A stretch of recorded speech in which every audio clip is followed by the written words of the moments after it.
Did Dr. Jackie just confirm the end of Kandi Burruss's legendary voice? Social media is an absolute meltdown as shocking reports claim the award-winning singer may never perform again. After weeks of silence and speculation, the truth has finally surfaced, and it's far more heartbreaking than anyone expected. According to close insiders, Dr. Jackie's private medical update left even Todd Tucker in tears. Eyewitnesses say the moment he heard the words "she may never sing again," Todd completely broke down, whispering, "This can't be real." For years, Kandi's voice wasn't just her career, it was her identity, her legacy, the reason millions fell in love with her sound. And now, that very gift might be gone forever. But here's where things get even darker. Some fans aren't convinced this story adds up. Was this a genuine health crisis, or is something else being covered up behind those hospital doors?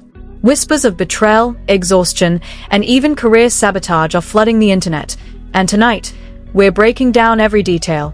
Because this isn't just about losing a voice, it's about losing everything. When the report dropped, the entire entertainment world seemed to stop breathing. Screens lit up across social media feeds with the same line: Dr. Jackie confirms Kandi Burruss may never sing again. Within minutes, hashtags exploded. #PrayForKandi, #What happened to Kandi, #Stay strong Todd.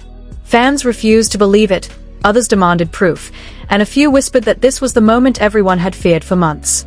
But behind the trending chaos was a story darker and more personal than anyone could imagine. Witnesses say Todd Tucker was pacing the hospital corridor long before the news broke. His eyes were red, his phone clutched tight, waiting for updates he already dreaded. According to insiders, Dr. Jackie delivered the words with clinical calm, but the weight behind them was crushing. Kandi's vocal cords were under severe damage, possibly irreversible. The silence that followed was deafening. Todd reportedly dropped into the nearest chair, hands over his face, murmuring that he should have seen the signs earlier. Nurses say the sound of his sobs carried down the hall. Inside that sterile room, Kandi was motionless, staring at the wall as the words replayed in her mind. "Can't sing again." To most people, that's just a sentence. To her, it was a death sentence for everything she'd built. For years, her strength had been her weapon: late-night rehearsals, endless studio sessions, performing through exhaustion. She had turned pain into art, and now that art was slipping away. The monitors beeped quietly beside her, but her thoughts were louder than any machine. She whispered, barely audible, "This can't be happening." By the time the story reached the blogs, the narrative had already split in two. One version painted her as the tragic hero, the overworked star finally paying the price for success. The other? A suspiciously timed health scare right before a rumored album rollout. Comment sections filled with conspiracies. Some swore they saw this coming after her last live performance, where her voice cracked during a high note.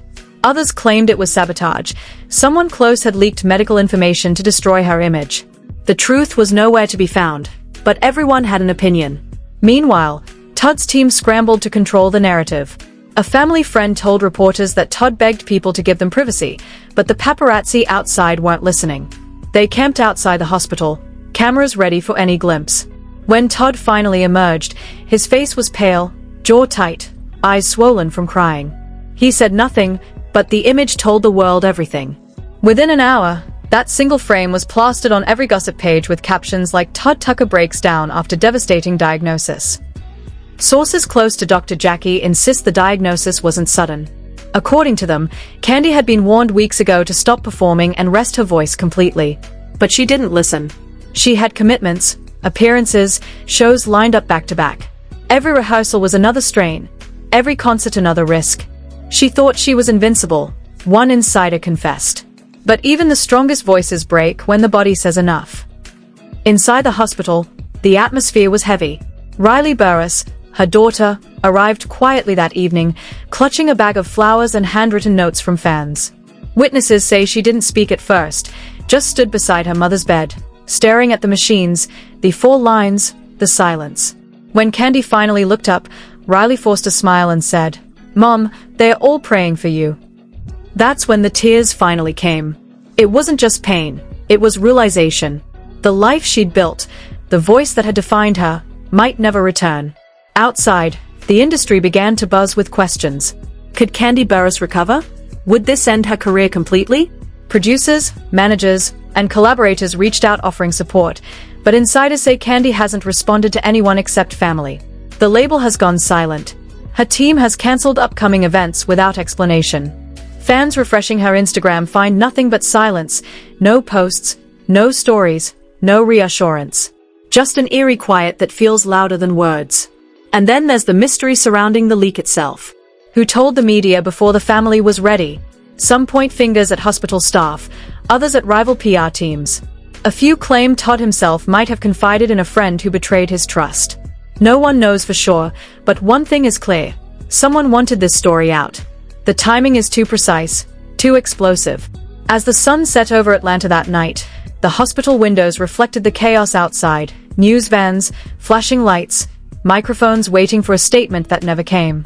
Inside, Kandi lay awake, staring at the ceiling, her voice gone, her mind racing. For the first time in her life, the woman who had spoken through songs, who had healed others with lyrics, couldn't find the words to heal herself. And as Todd sat beside her, his hand wrapped around hers, the weight of unspoken guilt hung thick in the air. The world saw a headline. But inside that room, it was heartbreak, raw and unfiltered, playing out in real time. By the next morning, the world had already decided what it thought had happened to Kandi Burruss. News anchors debated her condition, bloggers posted exclusive updates, and social media spun itself into chaos. Some fans prayed openly, flooding her old performances with comments like, "We're with you, Kandi," while others dissected every photo, claiming to see signs of vocal strain months earlier. A few darker voices whispered that this was karma, or that the timing was too perfect to be real. It didn't matter what the truth was, people wanted a story, and they wanted it now. Inside the hospital, reality was quieter and far more painful. Dr. Jackie made her morning rounds in silence, clipboard pressed to her chest, her face drawn tight. According to a nurse on shift, the atmosphere changed the second she entered Kandi's room. Todd looked up from the corner, eyes hollow from another sleepless night. Kandi sat propped against her pillows, her expression blank. When Dr. Jackie spoke, her tone was gentle but firm. The damage, she said, was still severe. Rest was no longer optional. It was the only thing standing between her and permanent silence. For a few moments, no one spoke. Then Kandi whispered, her voice rough and unsteady. "So, that's it?" Dr. Jackie hesitated before replying, "It doesn't have to be, but if you don't stop now, it will be." Todd reached for Kandi's hand, but she didn't respond. She was somewhere else entirely, back on stage, lights flashing, crowd screaming, microphone in hand.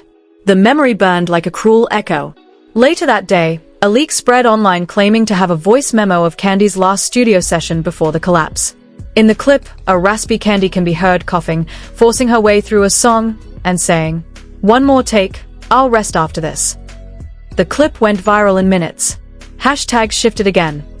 Let her rest, the industry broke her.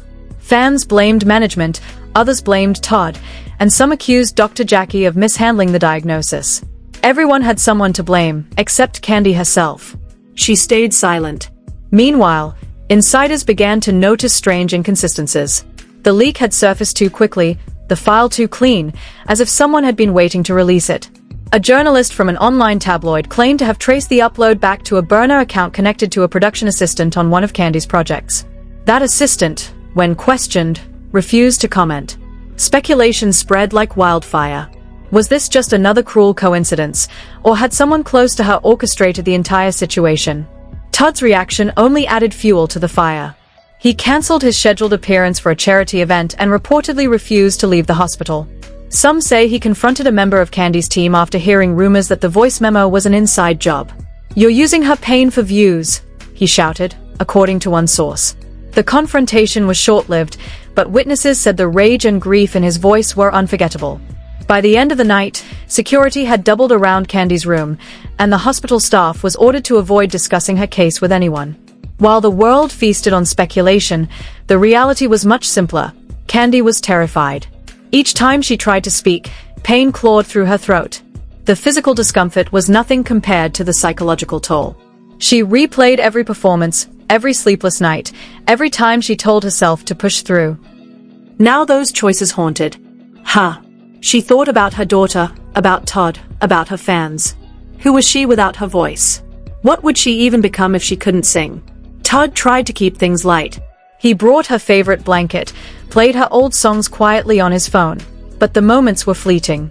One night, Riley walked in unexpectedly, holding an envelope. "Mom, these came from fans," she said softly. Inside were handwritten notes, hundreds of them. Messages of love, hope, and strength. For a moment, Kandi smiled. It was faint but real. Todd later told a friend that that single smile was the only thing keeping him from breaking completely.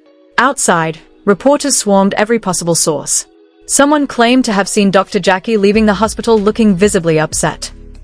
Others insisted the diagnosis was worse than reported. One blogger even claimed there was a cover-up, suggesting Kandi had suffered damage from an experimental procedure meant to enhance her range. There was no evidence, no confirmation, but that didn't matter. Every new rumor became a headline, and every headline fed the storm.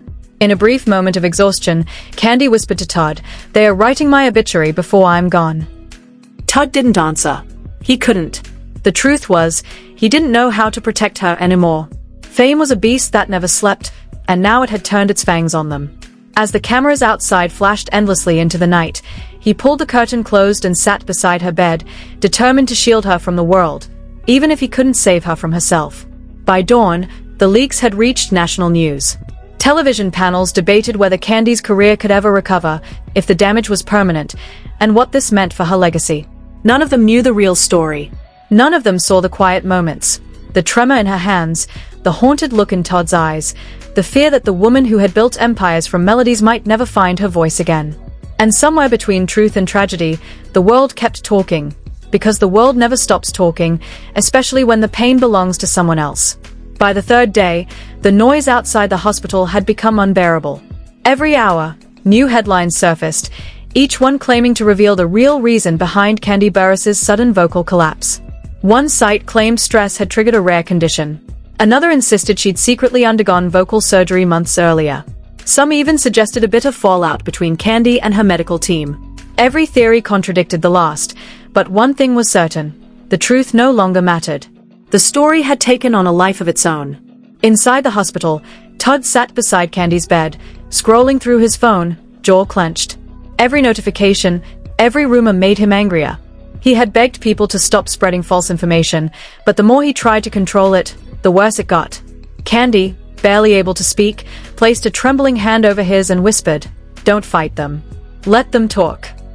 Her voice cracked mid-sentence, a reminder of everything she'd lost. Todd looked at her, pain etched deep in his face. "They don't know what they are doing to you," he said quietly. "They don't care, Todd," she replied, her voice little more than a breath. "They never did." As day turned to night, a strange calm settled over the hospital room. Dr. Jackie entered once again, this time accompanied by another specialist. The tension was heavy, the silence almost painful. After a few quiet exchanges, the second doctor sighed and nodded slowly. Todd's chest tightened. He had learned to recognize that look the one doctors gave when they were trying to make bad news sound manageable. Dr. Jackie pulled out a folder, her voice steady but somber. "Kandi, we've reviewed the latest scans. The damage to your vocal cords hasn't improved. It's stable, but," she hesitated, "there's scarring. Even with therapy, full recovery might not be possible." The words hung in the air like smoke. Todd dropped his head into his hands.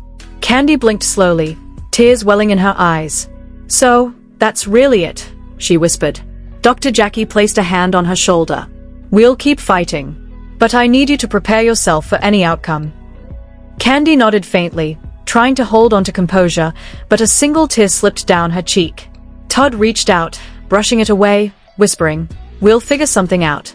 We always do." But even as he said it, the words felt empty.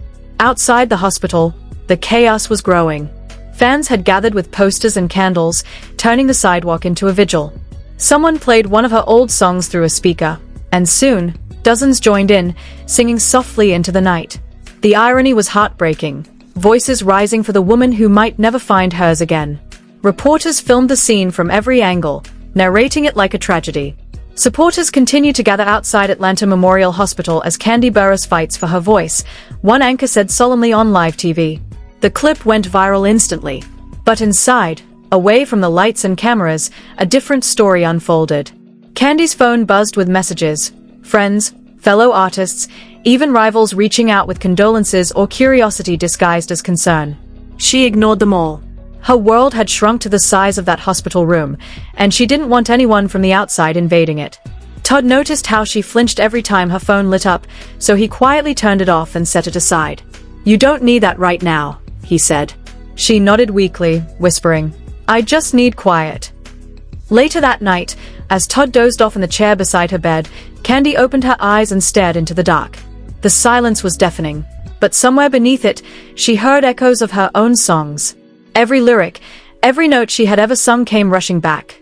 Memories of a life lived through music. She remembered the long studio nights, the thrill of performing live, the love from her fans. It all felt like another lifetime. She closed her eyes and mouthed the words to one of her hits, no sound escaping, only air and emotion. Tears streamed down her face as she mouthed the final line. "I gave it all, and it gave me everything." Meanwhile, outside, a new twist hit social media. A leaked document, allegedly from the hospital, circulated online, showing details of her diagnosis. Names, dates, and medical notes were all visible. The public reaction was explosive. Fans demanded answers. Others accused the hospital of violating her privacy. The leak triggered a full-blown investigation. And suddenly, the focus shifted from Kandi's condition to the question everyone was asking: who leaked her records? Todd woke up to the chaos, phone buzzing non-stop. He read the headlines, eyes wide with disbelief. "They did what?" he muttered. Dr. Jackie was furious, reportedly filing a complaint to the administration and promising legal action. For Kandi, it was another wound she didn't need. "They won't even let me suffer in peace," she croaked, her voice trembling. Todd hugged her tightly, whispering, "I'm so sorry." By morning, the hospital had tightened security. Visitors were screened, devices checked, and staff monitored. But the damage was done. The internet had already consumed the leak, dissected it, and moved on to the next rumor. Some claimed the documents were fake. Others insisted they confirmed everything. But amidst the noise, a single comment under one of the viral posts stood out. It read, "She might have lost her voice, but not her story. This isn't the end, it's the start of her comeback." Todd showed the comment to Kandi later that day.